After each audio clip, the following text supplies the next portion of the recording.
Okay. Hi, I'm Henry Coleman, and with Jenny Matz, we're here today to honor and take an interview with George Carlin. And we're very pleased to have George here. We're in Los Angeles, and it's December 17th, 2007. Okay, we're rolling. George, we're so happy to have you here. Thank you. We Good to consider be it here. an honor. Appreciate it. And we're going to start out with going back to your background of what your name was at birth. My name was George Carlin. And when and where were you born? I was born in New York City, New York Hospital, over in the East 60s, 68th Street to be particular. At that time, my mother and father lived at Riverside Drive, and there's a lot of history about my how I came to be, but we can get into that at a different moment if you have a specific line of things. I don't want to dwell on each section yet, but there is something about that question that I will elaborate. Where did you grow up? New York City, Manhattan, New York County, New York State, New York City, Upper West Side. At 4 years old, we moved to 121st Street between Broadway and Amsterdam, which is the middle of Columbia University's area with all the institutions around it, not just Columbia. And down the hill from there, what we called White Harlem. The edge of Black Harlem, Spanish Harlem was in there. Cubans, Dominicans, Puerto Ricans, Blacks, and Irish. And it was a wonderfully alive and vibrant neighborhood to grow up in. Did you have annual parades with all those people? No. We had the ethnic parades were not known at that time outside of the Irish, who, of course, had their big March 17th parade. What was your father's name? Patrick Carlin. Patrick Carlin. He was the national advertising manager of the New York Sun. And your mother's name? My mother's maiden name was Mary Beery, and she was a secretary to the president of Association of National Advertisers. But there are details about all of that that I'll get to. Well, we can get into a little of them now if Okay. you'd like, since we're there. Well, they had a very volatile relationship, my mother and father. They were both very funny. They were both gifted verbally. Both of them could hold the center stage in any room. Each of them could. And my father, of course, used his gift of gab in the sales business, selling advertising space in newspapers.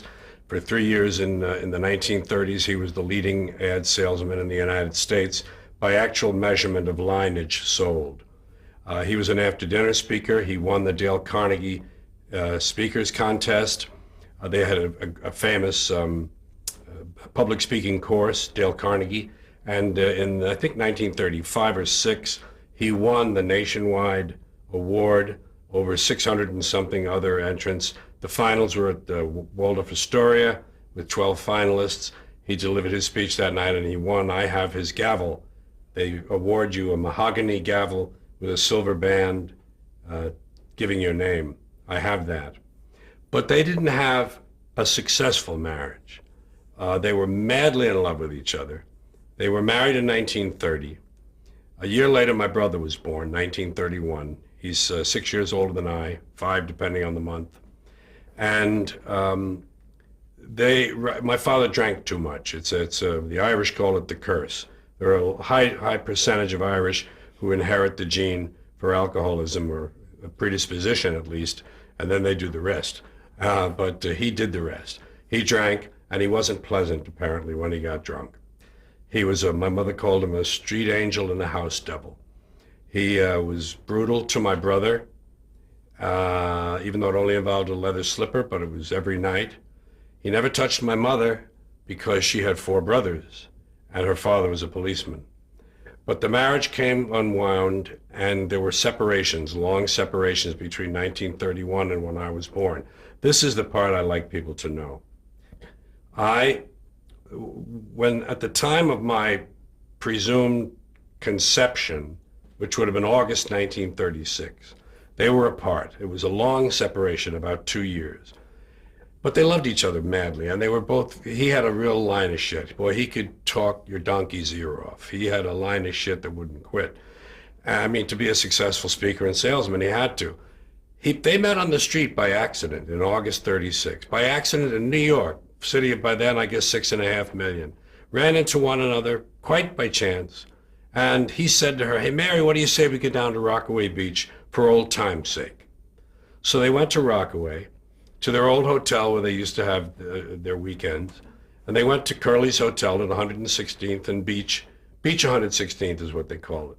Famous old Irish hotel. And I was conceived, quite by accident. But about 2 months later, they decided to get an abortion. She had, they called them D&Cs, dilate and correct. She had had them before, and they had a doctor named Dr. Sunshine. That was his code name. And he was located on Gramercy Park. My father made good money all during the Depression. Gramercy Park, they were sitting in the waiting room. I was 50 feet from the drain pipe, presumably, in her belly, in the waiting room of the doctor's office. And my mother glanced at a painting on his wall and thought that she saw the image of her mother's face in it. Her mother had died 6 months before. She saw that and took it as a sign. And she told my father, "Let's get out of here, Pat. I'm going to have this kid." So they had me. Those two things kept me from oblivion. An accidental meeting on the streets of New York and a vision of some kind in a painting. So that's my very unlikely beginnings. I tell you that to give you the groundwork for the marriage and for the way my life. I was on the road with her. We ran for 4 years. My brother and I and my mother. He was a stalker, and we had to go to places he didn't know how to find us. Finally, we found a place to live, and she said, "This is the first place he doesn't know where we are." So that was 1941, before Pearl Harbor. That's how I started. Did you ever have the opportunity to make peace with your father? Never met him. No, he got sober with the Friars up in Graymore Friars, just across from West Point. He got sober later. I found out from my half-sisters. And he died, he was sober when he died. But no, I never met him. He used to have visitation when I was an infant, but then that was stopped because he was not paying his alimony. Was it your mother then who primarily raised you? My mother's the hero in this story. My mother's the heroine, if you prefer. She raised 2 boys, all during the last part of the Depression and World War II, on essentially a man's salary. She always had good, responsible jobs in advertising, and she was tough and funny and worldly. She was a little grandiose. She had a bit of a narcissist in her, a lot of a narcissist, with aristocratic pretensions. But she came from a strain of Irish that are called the lace curtain Irish, the ones that had property and land and money in Ireland. Apparently her grandmother on her mother's side. But that stopped. I mean, that wasn't part of our life. My father earned his money. But my father, she considered to be shanty Irish. That's the lower class Irish. Shanty Irish, she'd say, shanty. She'd tell me, "You're a Beery." She says, "You're like my brother. You're like my brother George, who you're named after." So I received a good package of genes from the 2 of them, and I've been lucky to have the chance to make them work. Where did your humor come from, though? Well, both of them, each of them was funny. They were very funny people. He was a natural comedian, and people would call in the middle of the night. My mother said they'd be sleeping, and they'd get a call from Chicago. One of his drunk friends out in Chicago, a businessman on a convention, would call up and say, "Listen, Carlin, I've got so-and-so here with me. I want you to tell him that story about the Scotchman." And my father would have to get on the phone at 3 a.m. and do the story to help his salesman buddy. So he was a funny man. She never talked him down, never talked badly about him, except she told me the things he did. I saw the fear in her when the doorbell would ring. She'd tighten up like that until he died, and then that all eased away. But she told me all the good things about him, And she only put the bad things in so that I would have a full picture. And she wasn't vindictive about them. She was just descriptive. Never tried to sway you in No. terms of what you... No, she knew that they were in love. She was very. I think I think her life was about loss after that. Now that I'm an adult and I can look back on certain things, language, body language, the posture, things like that. You have an older brother. I have an older brother, Patrick. He's alive still. He's very well, and he lives in Woodstock. And he is a funny and a bright, and he's written a book, and he's just a great rebellious soul. How much older? 6 years or 5, depending on what month of the year we are. When you were just growing up, did you have hobbies? No, I had interests. Hobbies cost money. Interests are free. Did you go to the movies a lot? I went to the movies once that became open to me. I wasn't one of these people like Martin Scorsese who saw 12 or 16 movies a week. I saw the movies that came through. I was a big radio kid. See, I grew up in the golden age of radio, luckily. I also was around for the golden age of television, which oddly enough came at the beginning of television. And the golden age of radio came at the end of radio. Very good time, the 40s and 50s. This country was at its best, morally and every other way, and in the post-war years. And then 1947, the National Security Act took over, and the industrial complex and the military boys all got in bed together, and it's been downhill ever since. But that was a wonderful, wonderful, innocent time. I lived through the war, the Second World War, the war. Now you have to name which one you mean. There was a long time when you just said the war. Before the war. This is pre-war. This is good stuff. This is pre-war.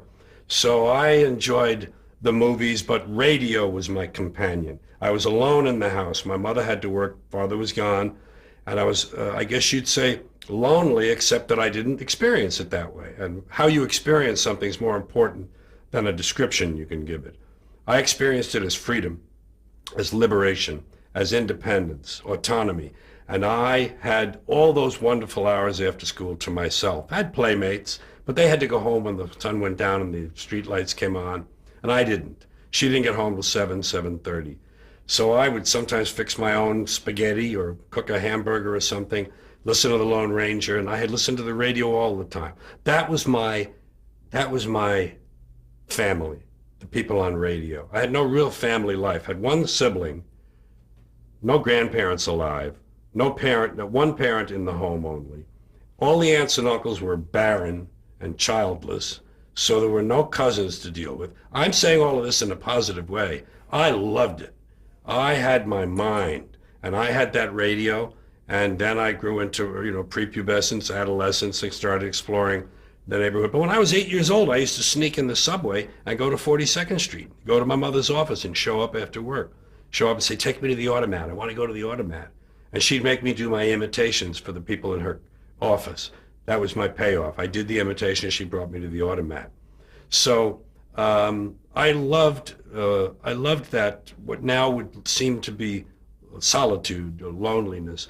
I loved it, and it gave me, I think it gave me the tools. I need to use mental activity to save myself from whatever I thought was wrong. A little kid doesn't interpret the facts.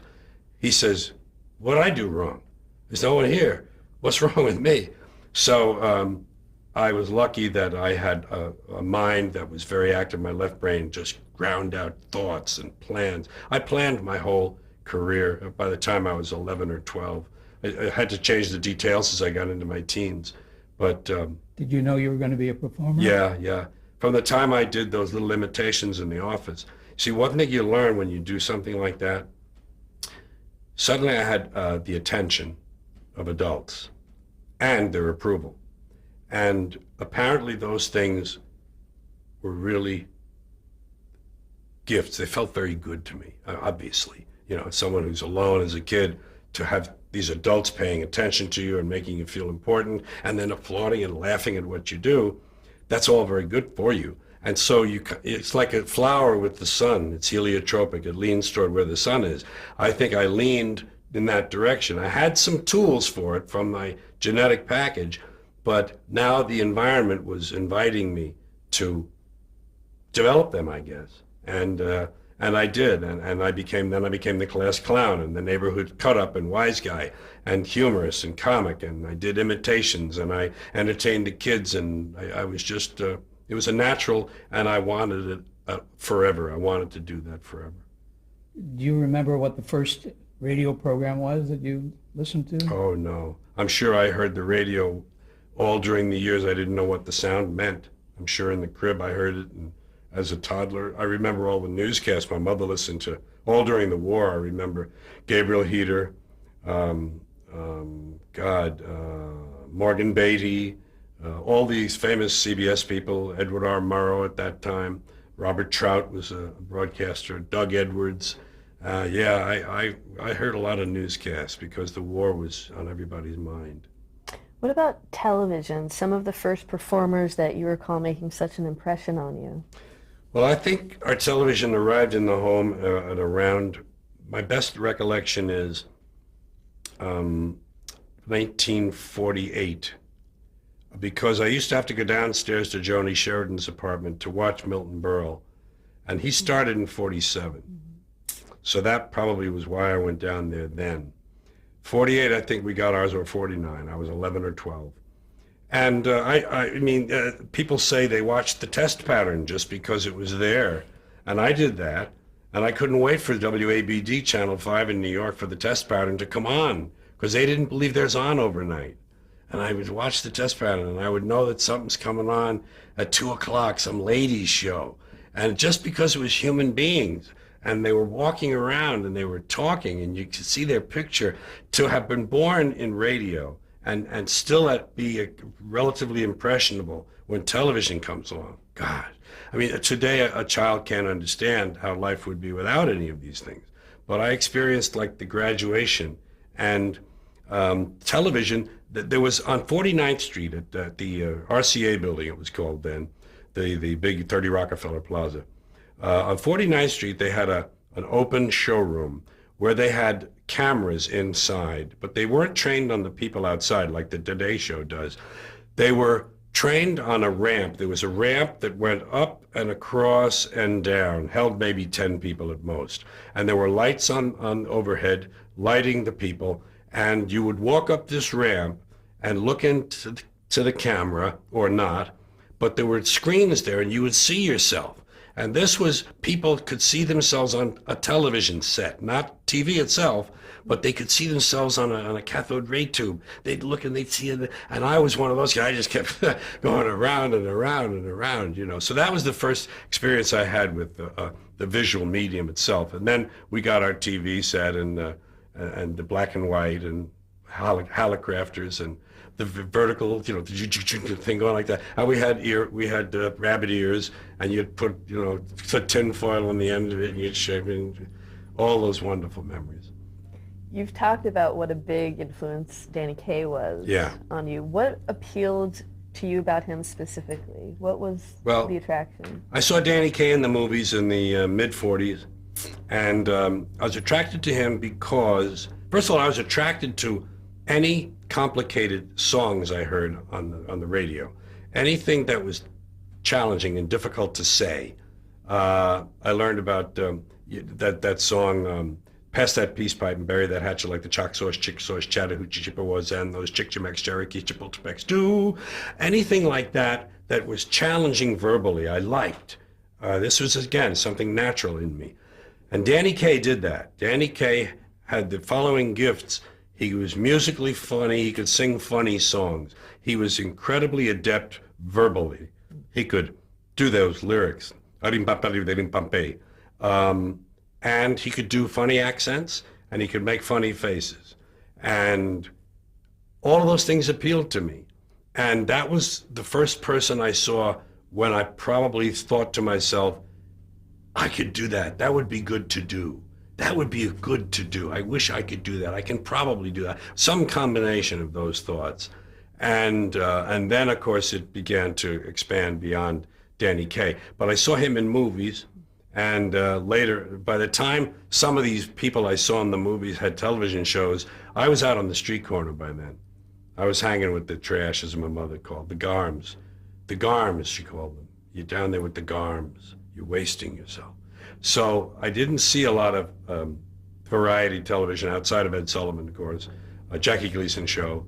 I remember being impressed with, and nobody mentions this when they talk about the Tonight Show and late night television and where it got its start. Everybody mentions Steve Allen, which is the proper place to begin the genealogy of the Tonight Show itself. But a lot of them leave out Broadway Open House with Jerry Lester.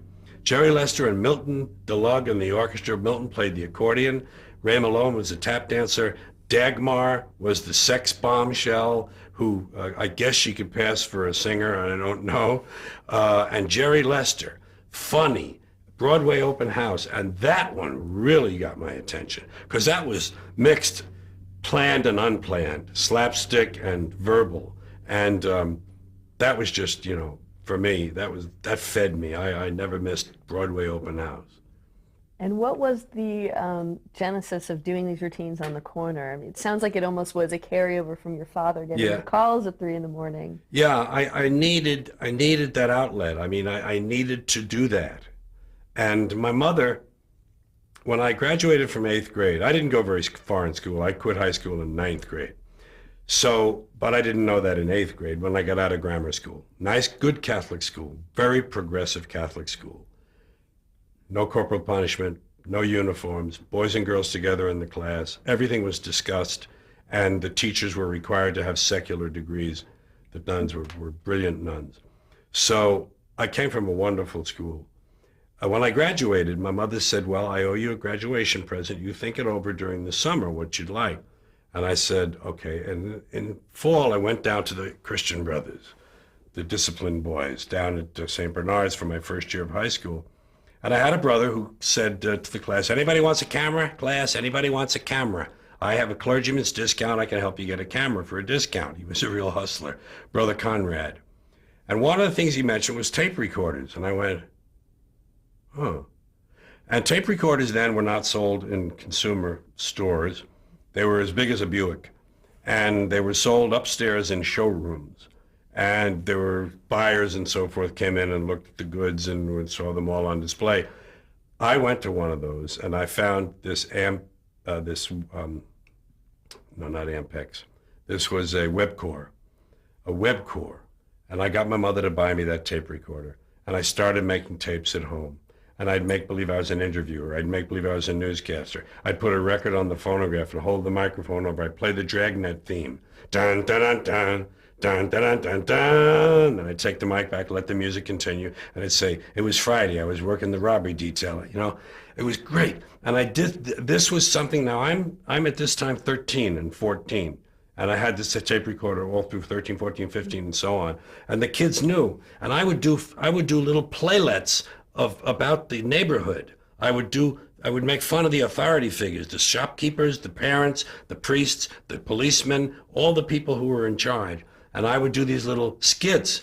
And I had my brother's crowd, which was older than I, used to tell him, bring Georgie to the party and tell him to bring his tape recorder. Bring Georgie. And these kids were all up into making out and stuff and drinking and everything, and I wasn't. And I'd come with the tape recorder and I'd play these things for them. So I was getting fed the whole time I grew up. I was getting reinforced. You can do this. This is good. You're fun. You know, this works. So. I mean, clearly you were a natural. And I know there's an interesting story you've told about your 5th grade class assignment, having to write an autobiography. Yeah. And you list comedian as one of right. these, what I want to be when I grow up. But right.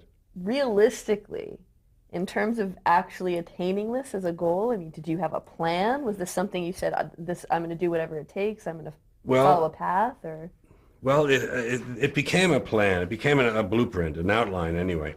At that time, 5th grade, 11 years old, the autobiography, the last page, what do you want to be, said actor, comedian, announcer, disc jockey, impersonator. See, I didn't know what actor was the first one. I didn't know what this would lead to. I only knew that I loved standing up in front of people and having their attention and Because I heard a lot of music on the radio, pop music. Martin Block in particular on WNEW had the Make-Believe Ballroom, and he'd play the top 40 every week and list them. And I thought to myself, gee, I know music. I know my popular music, and I know how to talk. And maybe being on the radio would be a good way to start, because there's nobody there to not like you. If they don't like you, they have to write a letter or call in. You don't get this. I didn't use these terms, but the idea was you don't get rejected immediately. There's distance between you and the audience. I didn't know that per se, but that was the feeling I had. Now, what I called it was becoming an actor, because Danny Kaye was in the movies, and technically he was an actor. Bob Hope and Red Skelton in the movies I also liked, and technically they were known as actors. So I called it actor. I want to be like Danny Kaye. I want to be an actor. But my plan was get to radio first, and there is some small town. And if I'm real good at it, I can move to a larger town. And if I'm real good there, I'll go and become a comedian in the nightclubs around there. And if I'm good at that, then I'll try to be a movie star, try to be an actor. I mean, the idea was very loosely, you can see, put together. But the idea was to find a path to becoming like a Danny Kaye, and I called it actor, and unfortunately I programmed myself with that word, and it wasn't supposed to be that way. I didn't know. Who knew?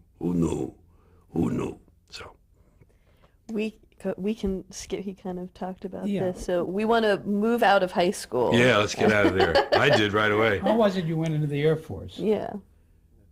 Part of my, I was engaged to a girl. Part of my rebellion against my mother in adolescence was to get engaged when I was about 15. She was 14. And then 16, I'm 16, she's 15. I quit school at 16. That was the legal age for quitting school. I was past ninth grade, but I had to go make believe I was going to school for a year, so I played hooky for a year. And then I got to be 16, I was allowed to quit. And I quit. And I had to wait a year to get in the Air Force. The idea was I would go in the Air Force at 17, because at that time there was a draft.